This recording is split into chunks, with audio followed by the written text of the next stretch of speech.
Vitamin D, are you getting enough? Most humans in the 21st century are not. We live inside, and when we're out in the sun, it's usually fully clothed. So unfortunately, we're not getting enough vitamin D with our 21st century Western world lifestyle. Where you live matters. If you live above the 37th parallel, odds are good you have low vitamin D levels. What are the proper levels? Well, unfortunately, there's a difference of opinion. As you can see, the Institute of Medicine, the Endocrine Society, and different vitamin D advocacy groups recommend different numbers. If you look at the right, you'll see the way vitamin D looks like on blood work. You can see vitamin D 25-OH, total.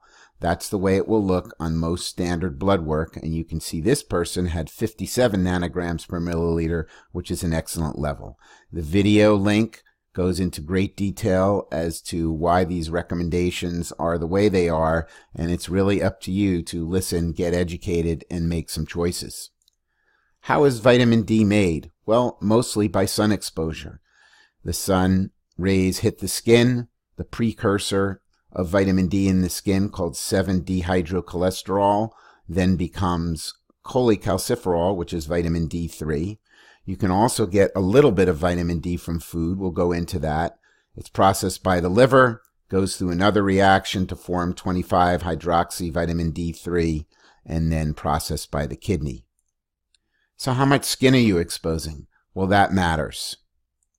And if we take a look at this chart, minutes of midday sun that you need, if you're younger and you live in a more southern area versus older and living in a more northern area, it matters.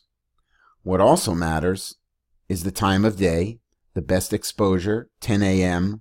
to 3 p.m. And then what is your skin type? Well, if you're very fair and you always burn, you need less time in the sun. If you're African American, you need more time in the sun.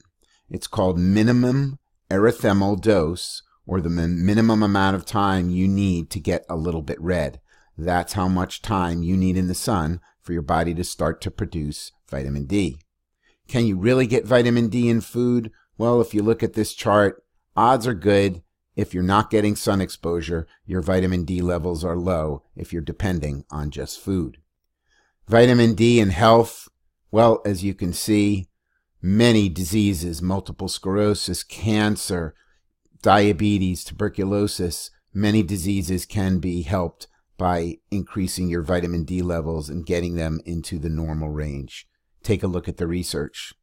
And finally, test. Don't guess.